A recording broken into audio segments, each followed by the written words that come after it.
En el corazón de una prestigiosa base aérea militar, donde los aviones rugían como bestias de acero y los uniformes brillaban impecables bajo el sol, trabajaba una joven silenciosa, de mirada serena y pasos discretos. Su nombre era Lucía Mendoza. Cada mañana llegaba antes que todos y se marchaba cuando ya no quedaba nadie. Con una escoba en la mano y una libreta vieja oculta en su mochila, limpiaba meticulosamente el enorme hangar donde se guardaban los prototipos más avanzados de aviación militar. Lucía era invisible para casi todos. Invisible, excepto cuando se convertía en blanco de burlas.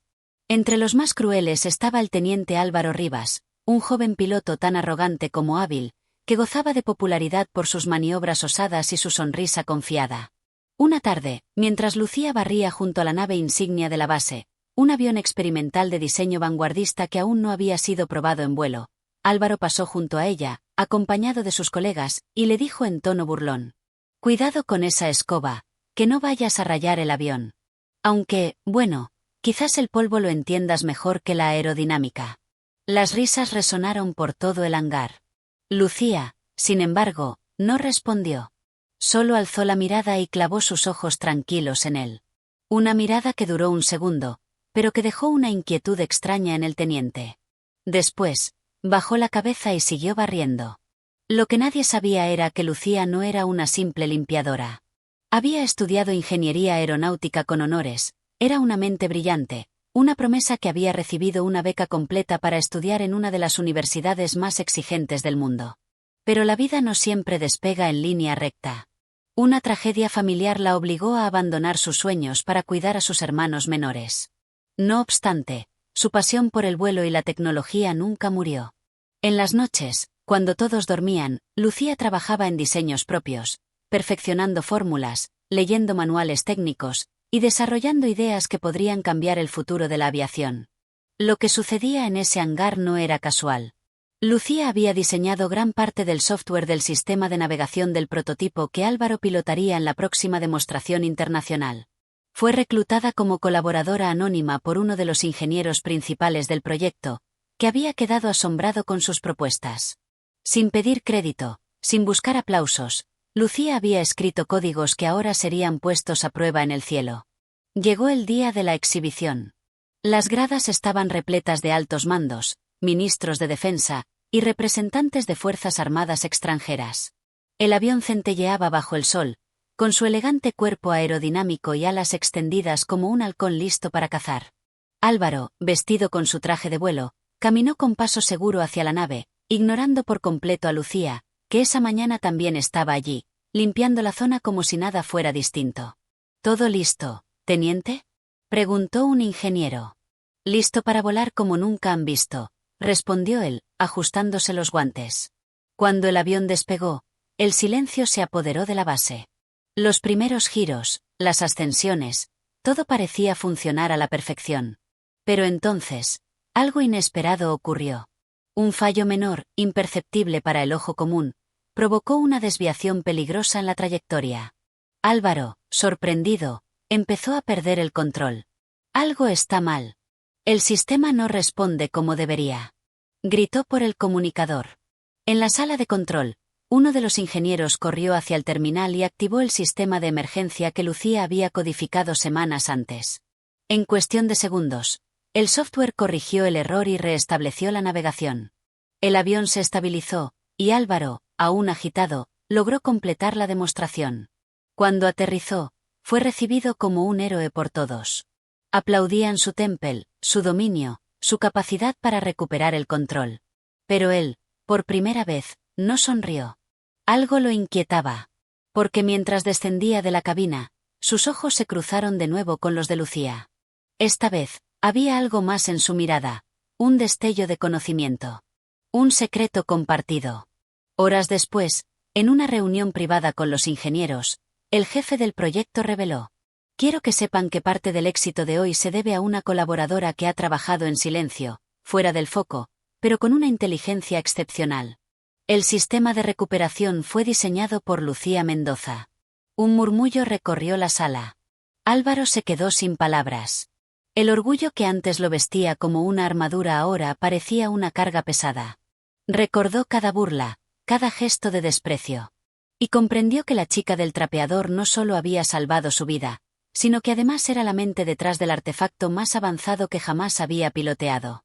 Lucía fue llamada a la sala. Entró con su uniforme simple, sin alzar la voz. Todos se pusieron de pie. Menos Álvaro, que se acercó lentamente, aún procesando la humillación de su ignorancia y la grandeza de la joven ante él.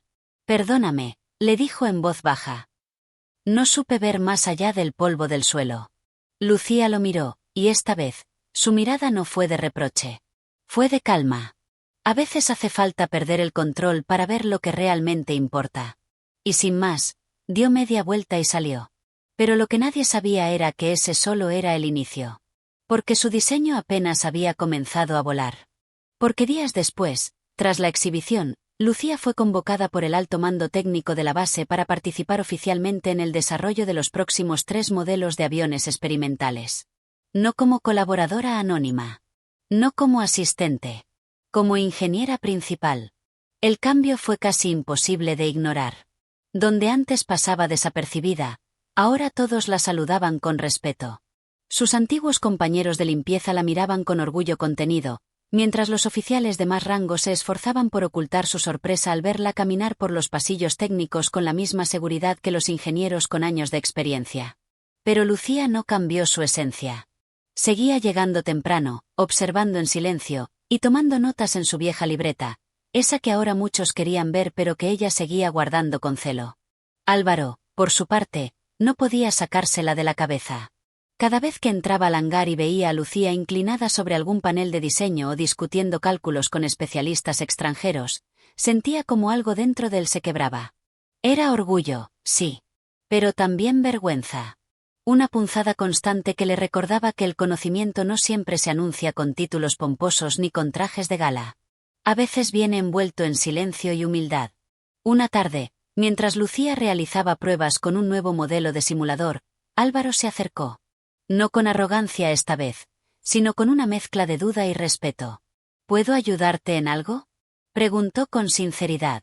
Lucía, sin dejar de mirar la pantalla, le señaló una silla vacía junto a ella. Puedes revisar estos datos de respuesta en condiciones hipersónicas. Estoy tratando de reducir la fricción estructural en el ala izquierda. Él se sentó. Por primera vez, trabajaron juntos. Y lo que comenzó como un gesto de redención, se convirtió en una colaboración sorprendente. Álvaro descubrió que Lucía no solo era brillante, sino que tenía una forma única de abordar los problemas. Su mente no estaba limitada por los métodos tradicionales. Pensaba en 3 dimensiones, en líneas de código que respiraban, en estructuras que hablaban con el viento. Y poco a poco, sin que ninguno de los dos lo notara de inmediato, nació entre ellos una conexión basada en la admiración mutua. Lucía no era de muchas palabras, pero cuando hablaba, decía lo esencial. Álvaro, acostumbrado a liderar y ser escuchado, aprendió a callar y observar. A aprender. El hangar ya no era solo un lugar de trabajo para él, era un templo donde se redibujaba el límite entre la lógica y la intuición. Mientras tanto, el mundo exterior comenzaba a interesarse por la joven ingeniera que había revolucionado el software de aviación táctica. Revistas científicas querían entrevistarla. Universidades ofrecían becas de posgrado, y hasta un consorcio internacional de defensa pidió una reunión con ella para estudiar la posibilidad de adaptar su tecnología a drones autónomos. Lucía, sin embargo, se mantenía firme. No buscaba fama ni fortuna. Su objetivo era otro. Había comenzado a diseñar un modelo de avión completamente nuevo, uno que no respondiera únicamente a la eficiencia militar, sino que pudiera servir en misiones de rescate, transporte médico en zonas remotas, y asistencia humanitaria en catástrofes naturales. Una nave capaz de aterrizar sin pista, de adaptarse a condiciones extremas, y sobre todo, de ser manejada por inteligencia artificial con asistencia humana. Esa idea, tan avanzada como necesaria, encontró resistencia entre los altos mandos. No entendían por qué una base militar debería financiar un proyecto sin utilidad bélica directa. Pero Lucía no se detuvo. Y fue Álvaro quien dio el paso inesperado. Presentó el proyecto en una convención internacional de aviación bajo el título La Nueva Frontera, Tecnología para salvar, no destruir, atribuyendo el diseño completamente a Lucía. El impacto fue inmediato. Gobiernos, ONGs y entidades civiles comenzaron a manifestar interés. Lo que parecía una idea idealista se convirtió en un símbolo de innovación ética.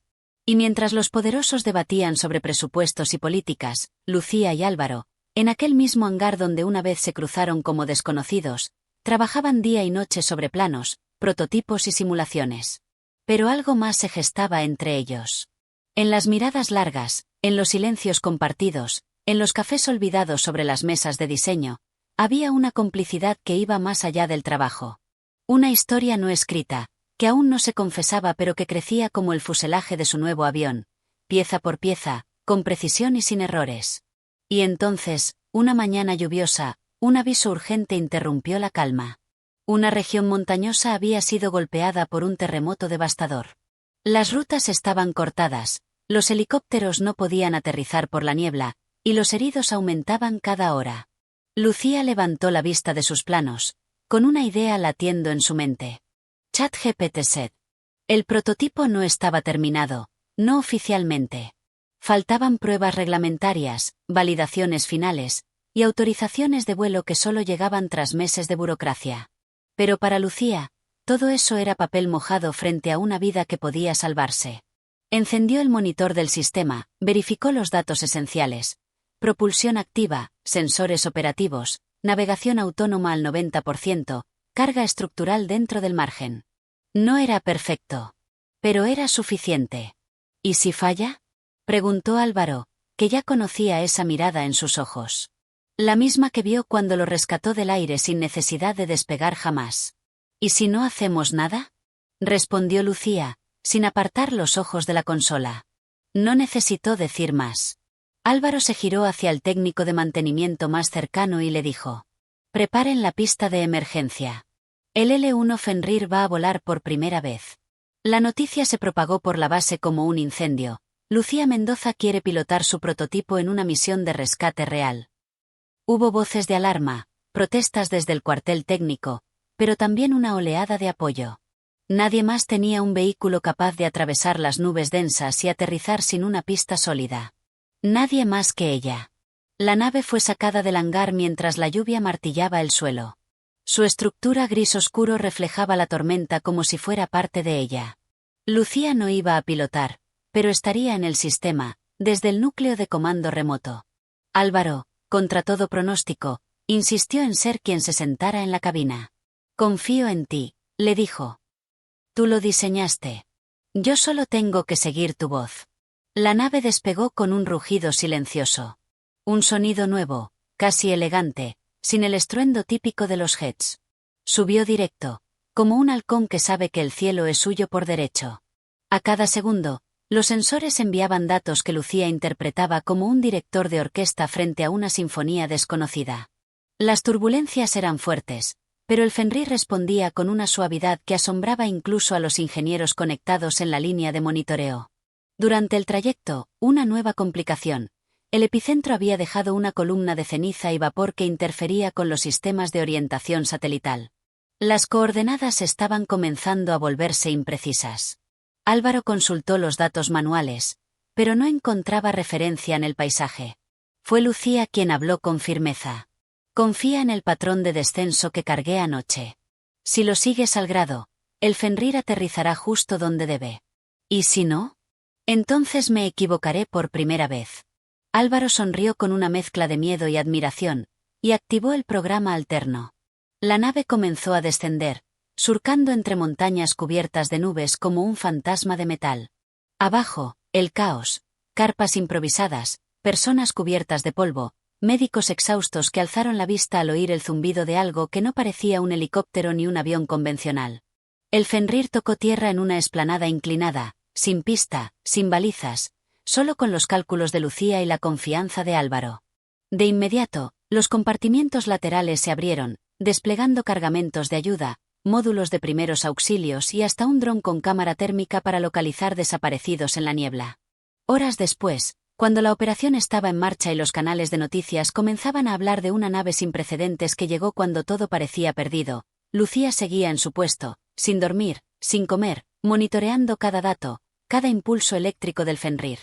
Álvaro, desde la zona de aterrizaje, se comunicó con ella por el canal privado. ¿Sabes lo que hiciste? Sí. Rompí las reglas. No. Hiciste historia. Al regresar a la base, el Fenrir fue recibido con una mezcla de asombro, euforia y silencioso respeto. Nadie podía ignorar ya el talento de Lucía, su visión, su capacidad para convertir el aire en caminos. Los altos mandos intentaron apropiarse del éxito, pero los medios ya sabían la verdad. Entrevistas, invitaciones a conferencias, y hasta ofertas de empresas aeroespaciales comerciales comenzaron a llover como meteoros. Pero Lucía rechazó casi todas. Solo aceptó una invitación: hablar en un foro internacional sobre la ética de la innovación.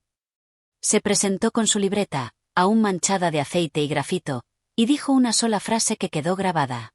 No diseñamos para volar más alto, sino para caer menos veces. El auditorio, lleno de científicos y políticos, guardó un silencio absoluto. Ella no buscaba impresionar.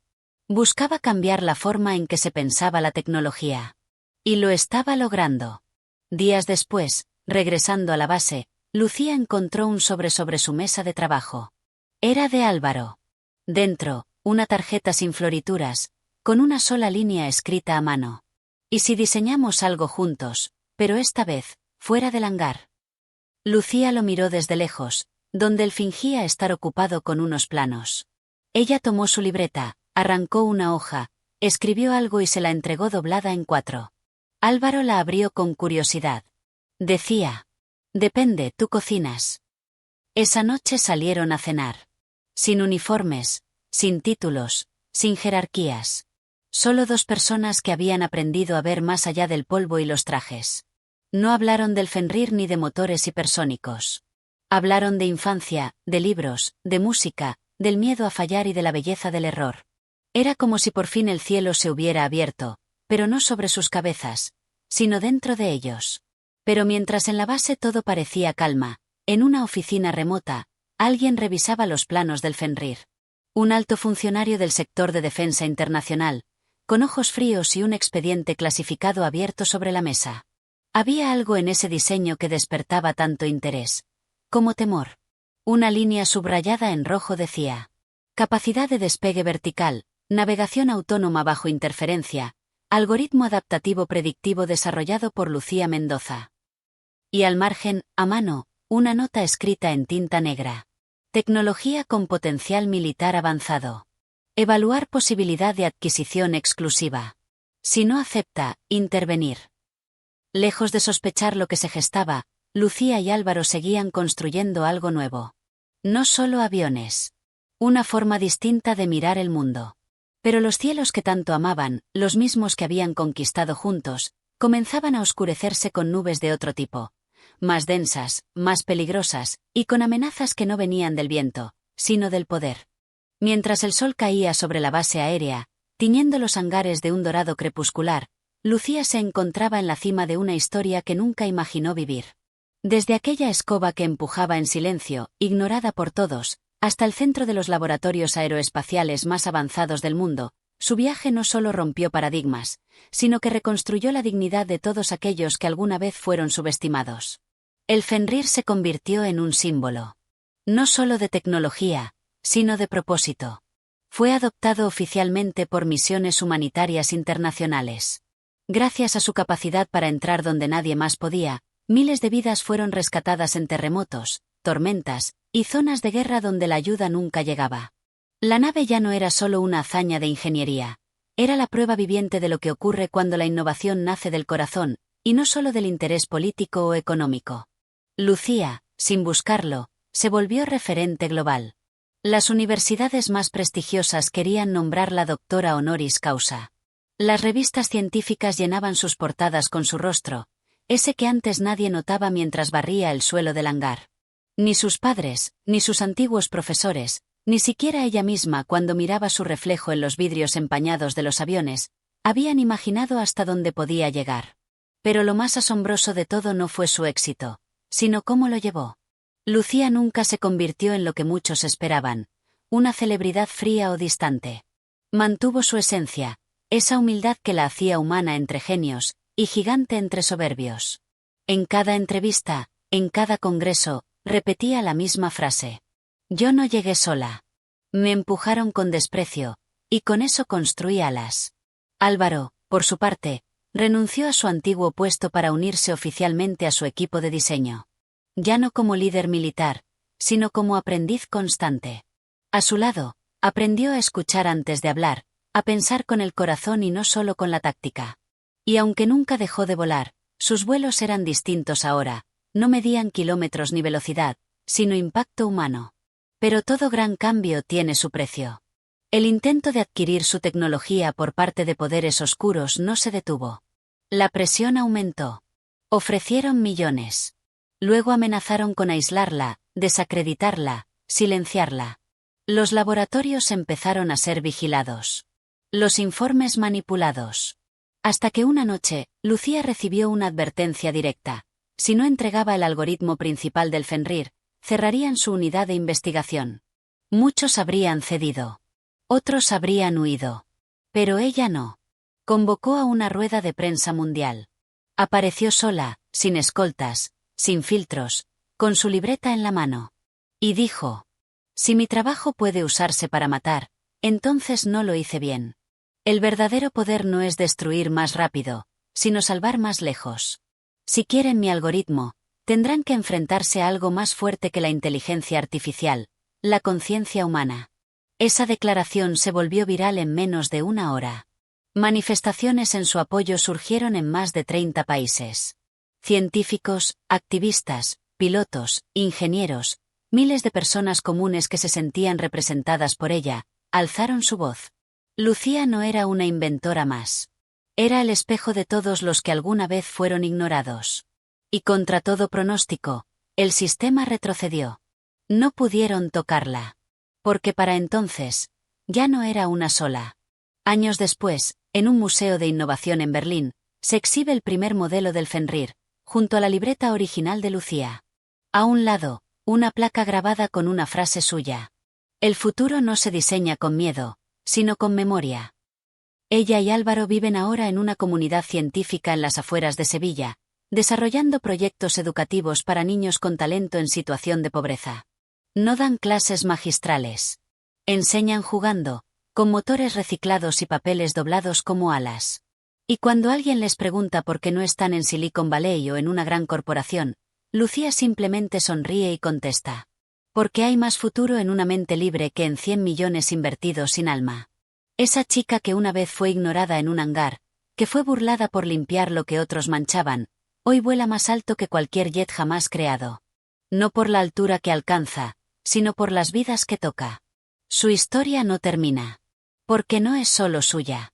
Es de todos los que, en silencio, siguen soñando con construir alas mientras barren los restos de un mundo que aún no los ve. Y tú que estás escuchando esto, tal vez pienses que es solo una historia. Pero cuidado. Podrías estar mirando hoy a otra Lucía. Y no darte cuenta, hasta que te salve el vuelo que ella diseñó.